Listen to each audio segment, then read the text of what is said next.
Bonjour tout le monde, dans cette vidéo, je vais vous montrer comment trouver la règle d'une fonction sinusoïdale à partir d'un graphique.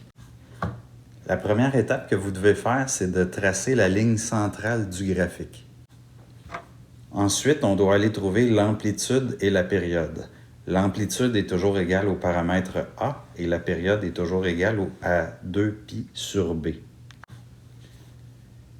L'amplitude est toujours la demi-hauteur du graphique. Donc, si la coordonnée du point en haut est de 12, celle d'en bas est de 2, on a une hauteur totale de graphique de 10. On a donc une amplitude de 5. On remplace donc l'amplitude par 5, et donc ce qui nous donne que le paramètre A est égal à 5. Ensuite, pour la période, si on part du point 5,12 jusqu'au point 13,2, ça c'est une demi-période. Donc, une demi-période qui est égale à 8 et donc une période totale qui est égale à 16. On remplace ensuite la période par 16 dans notre formule et on isole le paramètre B qui nous donne π sur 8. Maintenant, on doit aller identifier les HK. Donc, tous les points qui sont indiqués sur le graphique sont des HK potentiels pour une fonction sinus. Ensuite, tous les x qui sont indiqués sur le graphique sont des HK potentiels pour une fonction cosinus. Le premier point à gauche a une coordonnée de 1,7. Donc, comment on l'obtient? On part du 5,12. On sait qu'une période est de 16, une demi-période est donc de 8. Si je recule jusqu'au point 1,7, j'ai un quart de période qui est 4 en x. Donc, si je fais 5 moins 4, j'obtiens la coordonnée x qui est égale à 1. Et la coordonnée en y, si je pars de la coordonnée 12, je descends d'une amplitude de 5. Et donc, j'arrive à la coordonnée 7, donc 1,7.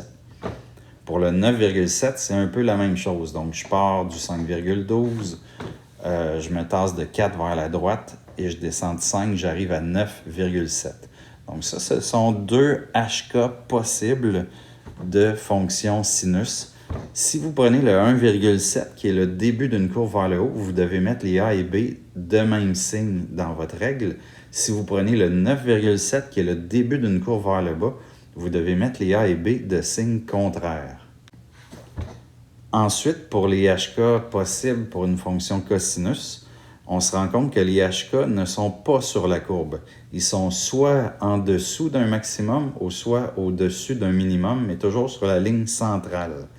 Donc, si on prend par exemple le point qui est en dessous du 5,12, on part du 5,12, on descend d'une amplitude de 5, on arrive à 5,7. Donc ça, c'est un HK qu'on prendrait pour une cosinus avec un A positif. Le 13,7 qui se trouve à une amplitude au-dessus du 13,2, lui, c'est un HK qu'on prendrait pour une fonction cosinus, mais en mettant un A négatif. Reste ensuite à trouver nos règles en sinus et en cosinus. Quand on parle d'une fonction sinusoïdale, un graphique du genre peut à la fois nous donner une fonction sinus qu'une cosinus. C'est nous qui choisissons. Donc, les règles A sin B x moins h plus k et A cos B x moins h plus k sont nos formes canoniques. En sinus, si je choisis de prendre le point 1,7 comme HK, on doit s'assurer de mettre les A et B de même signe. Donc, dans ce cas-ci, je les ai mis les deux positifs. J'aurais aussi pu les mettre les deux négatifs. Si on choisit de prendre le point 9,7 comme HK, qui est le début d'une courbe vers le bas, donc là, on doit s'assurer de mettre les A et B de signe contraire. J'ai mis le A négatif. J'aurais pu mettre le A positif 5 puis le B négatif π sur 8 et ça aurait donné une règle complètement équivalente.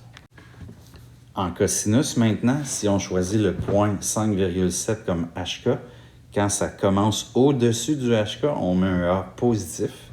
Et si on prend le 13,7 comme HK, quand la courbe commence en dessous du HK, on doit mettre le A négatif.